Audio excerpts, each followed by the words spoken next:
Cool. All right, so hi everyone, thanks for the introduction.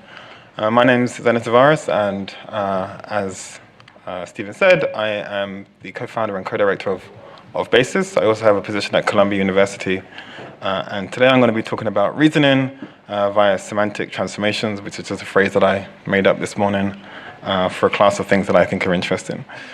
So a little bit similar to the previous talk.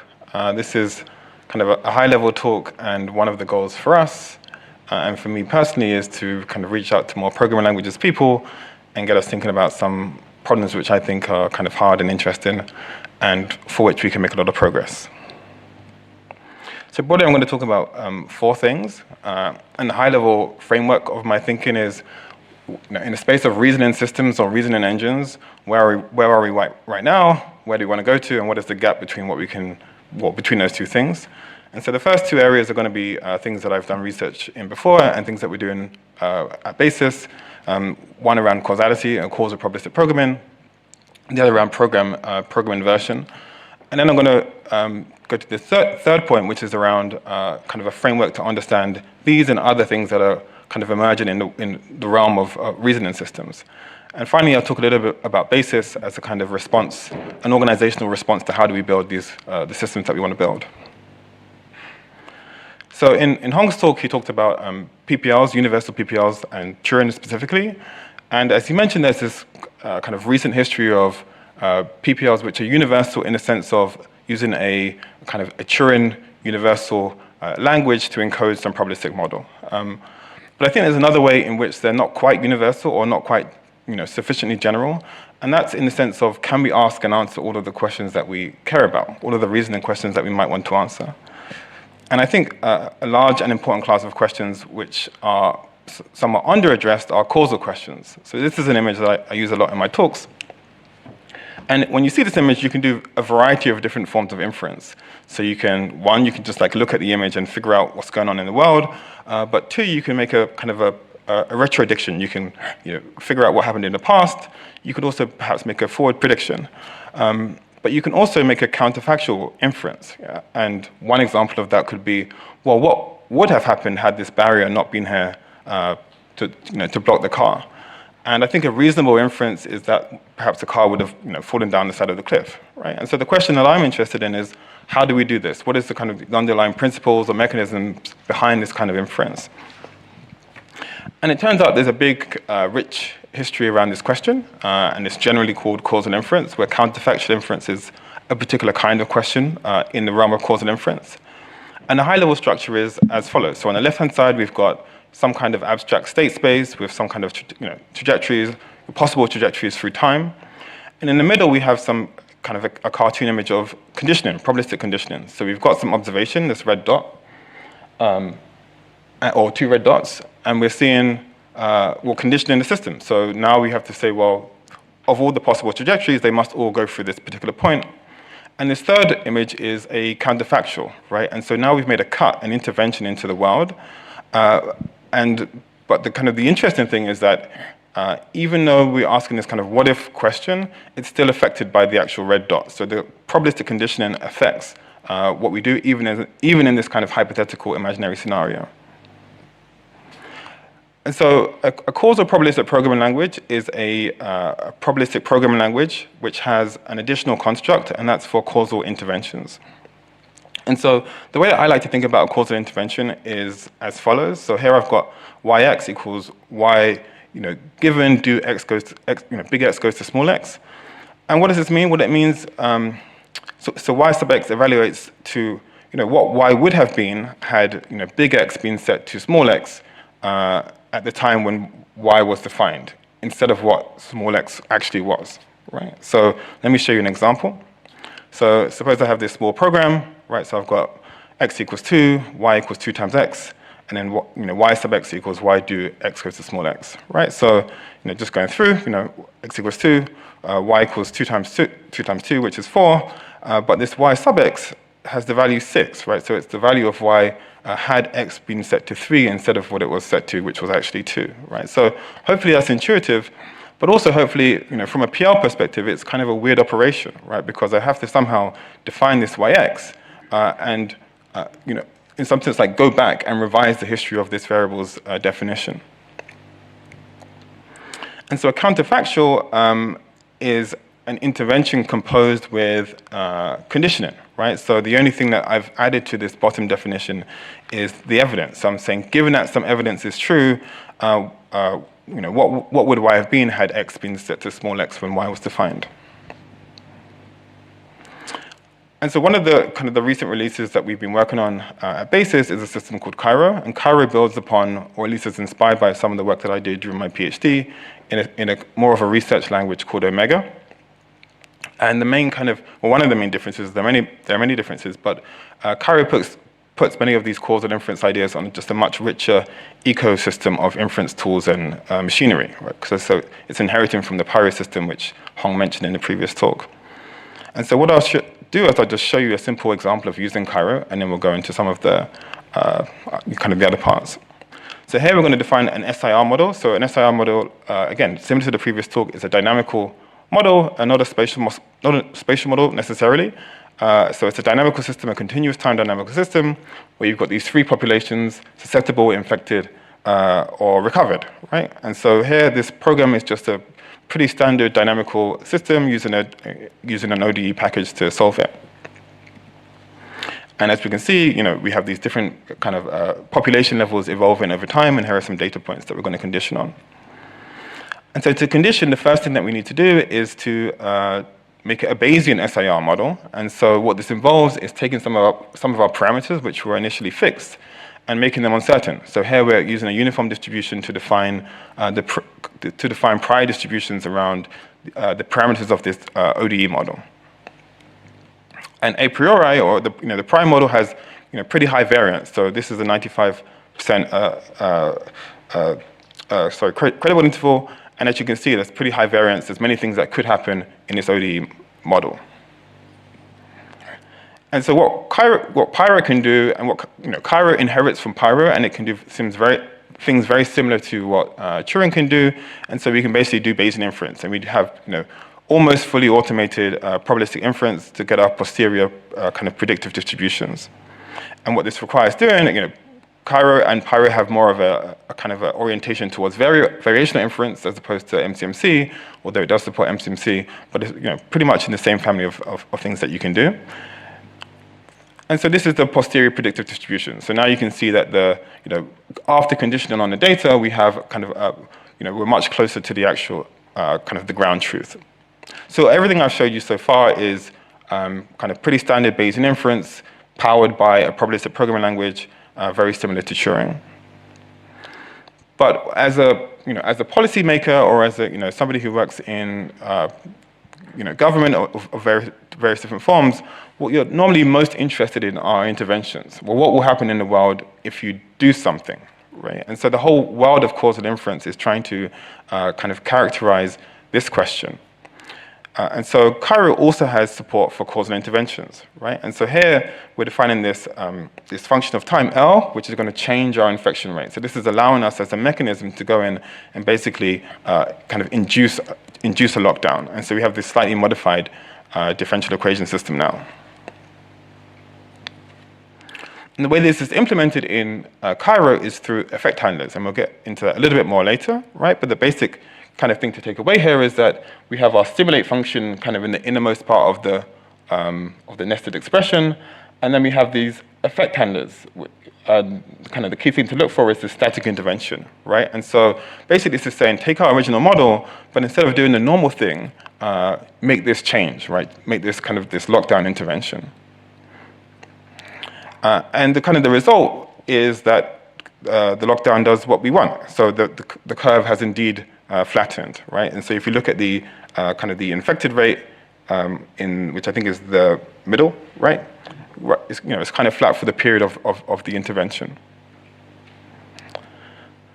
And one of the nice things about having a probabilistic programming language is that we can ask much more elaborate questions, almost trivially, right? And so as a policymaker, it's often not the case that we can just directly enforce the world to kind of submit to our will. There's some noise in which, somewhat noise through which the world kind of responds to our intended intervention. And so in Cairo, you can simply say, well, rather than us strongly fixing the infection rate, we can say, well, there's some kind of associated noise.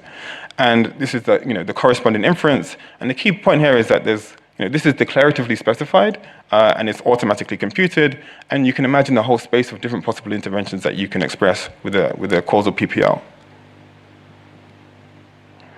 And so Cairo, as a package, is trying to really cover the breadth and the span of the toolkit of causal inference, and also causal machine learning.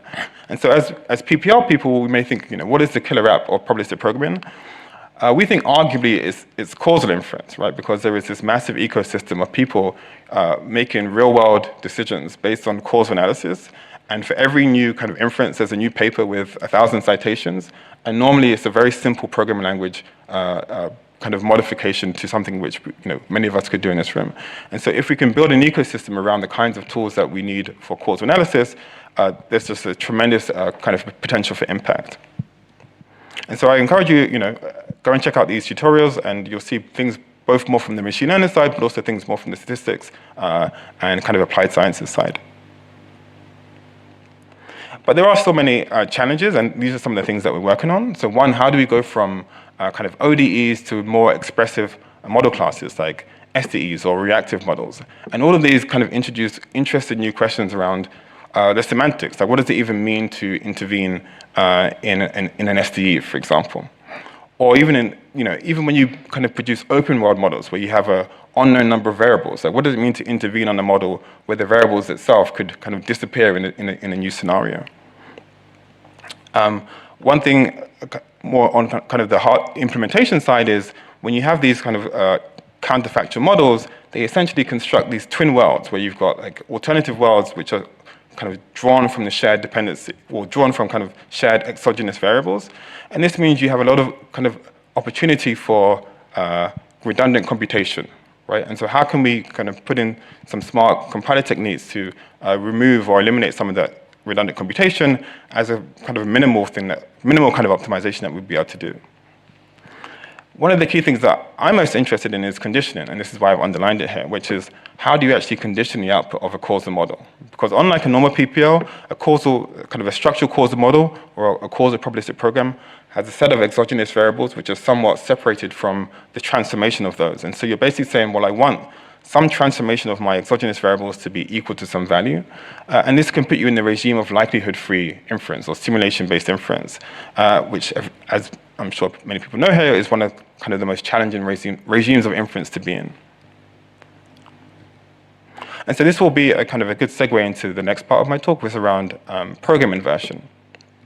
So the basic question I'm interested in, for these same reasons, is like, how do we invert programs, right? How do we say, well, we know the output of some program, what is the possible input? So in this formalization, I've got some program f and some output y. I want to find x such that f of x is equal to y.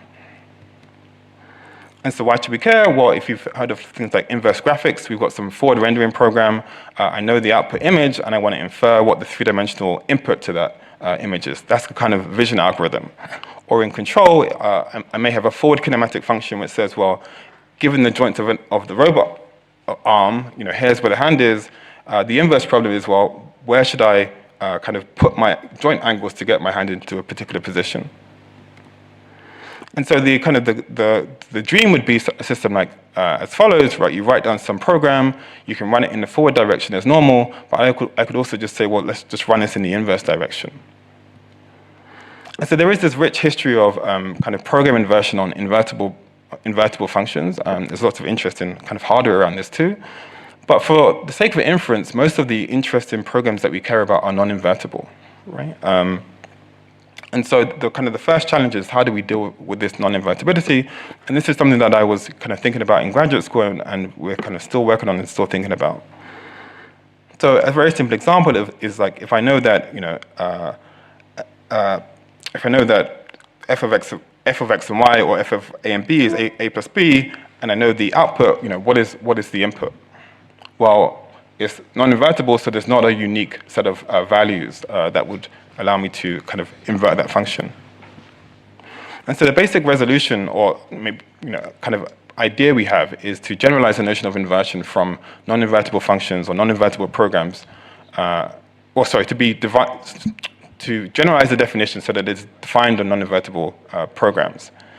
And so the way we do this is through the introduction of a parameter. So this idea called parametric inversion is as follows. So if I've got a program or a program that computes some function, and there's many different x's that map to the same y, a parametric inverse takes as input an additional parameter theta in the inverse direction that allows me to disambiguate between the different possible x's that map to the same y.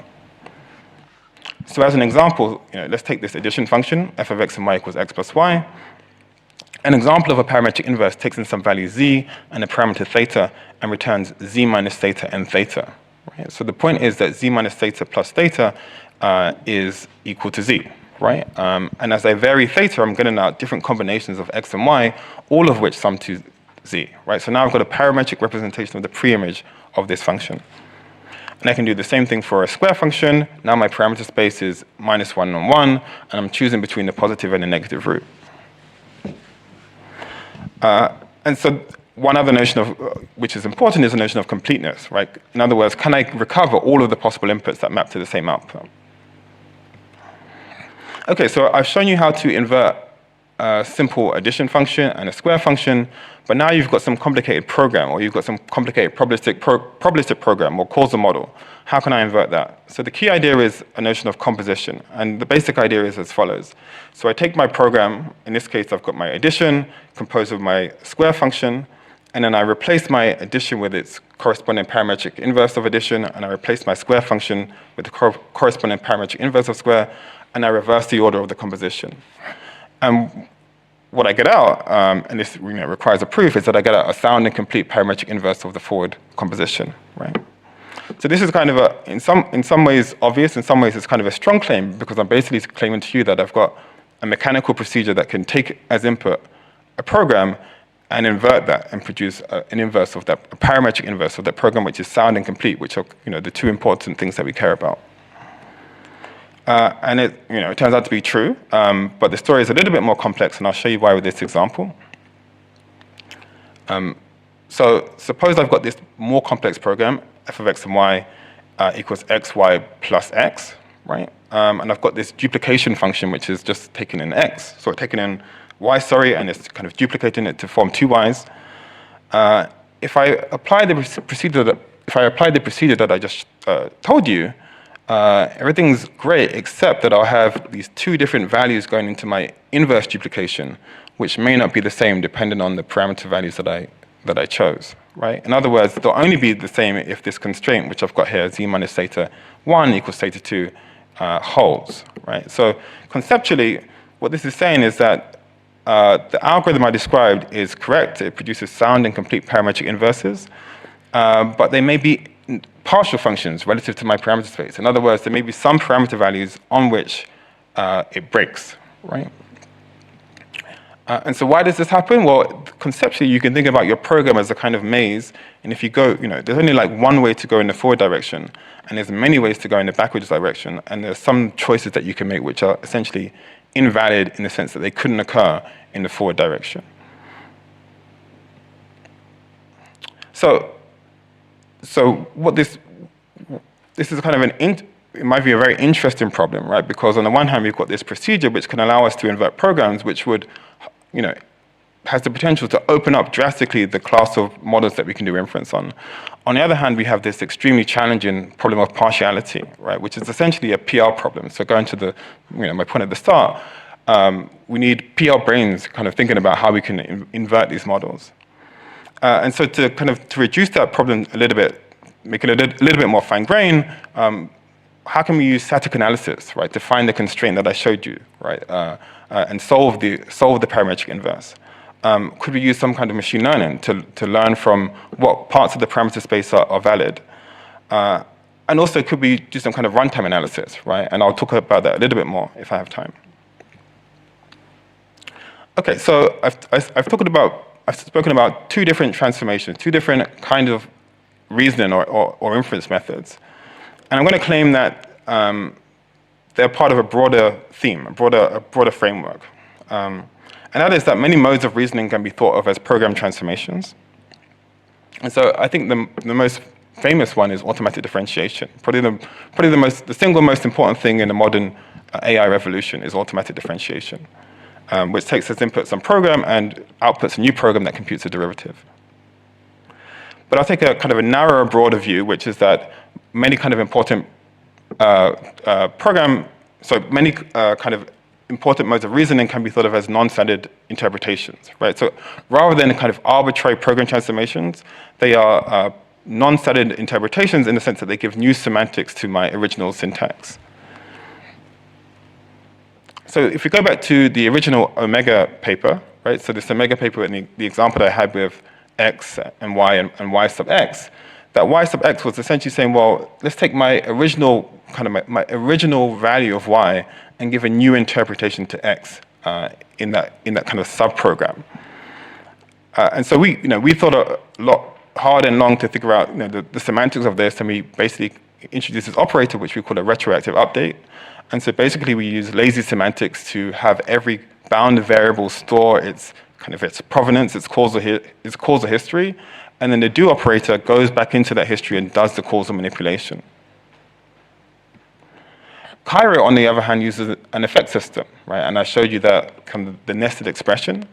And there's a kind of a bunch of interesting systems. I think there are some talks here today about using effect systems which were originally intended for doing things like exception handling and handling state to basically supporting non-standard interpretations. So I can give a new meaning to a sample statement, right, or an intervene statement, or a log density statement.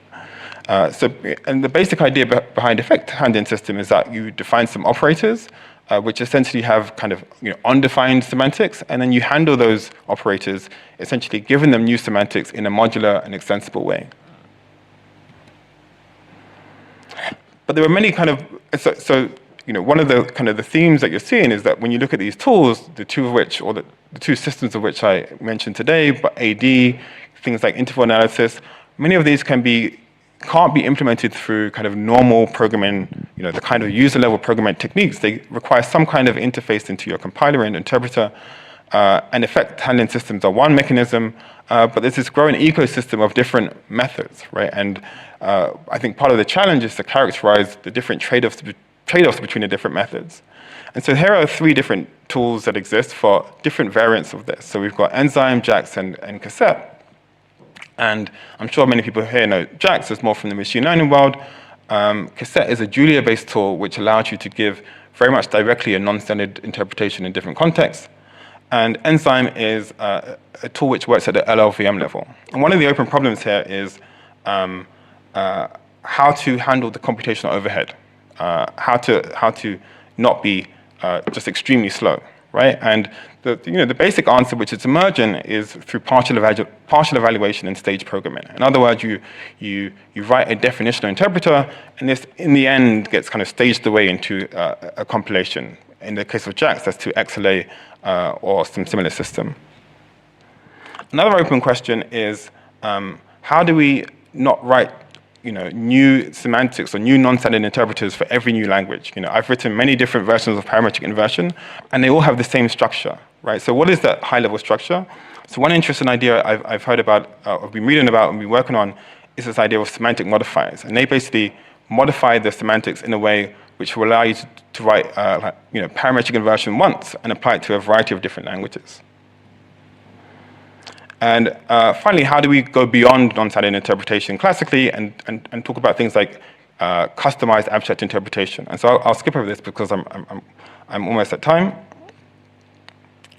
And so, but at a high level, what we're thinking about is how do we go to the next generation of reasoning systems? And we think there are many kind of useful and desirable properties that they may have. First-class mechanisms for non-standard interpretation. They'll likely be based on an effect system as a kind of a key mechanism to implement this. As I just said earlier, an abstract or separation between the particular syntax of a language and the non-standard interpretation that we want to do, and this staging away or this partial evaluation to really get the performance that we need. And finally, I'll say that this is a very hard problem, and so we built a whole organization to try to solve it. And BASIS is a kind of a very new nonprofit research organization, and we're essentially working on this problem. And our goal is to build, increasingly general and in the limit universal reasoning systems. And the way that we do this is by solving problems, like solving kind of hard scientific and societal projects. And so we have this core structure with the core technology at the foundation, which is currently Cairo, and there'll be a new version or a kind of a successor to this. And then we have different projects which both feed from and drive forward this core technology. And so we have a variety of different modules. We spoke earlier about dynamical systems, but we have a variety of different kind of technical modules which build upon this core foundation of essentially currently a causal probabilistic programming system. And we're hiring. So if you're, we're looking for hiring and also looking for collaborators. And so if you're interested in working on hard PR problems which have actual impact in the world, which is quite a small niche, get in touch, and hopefully let's chat at the social.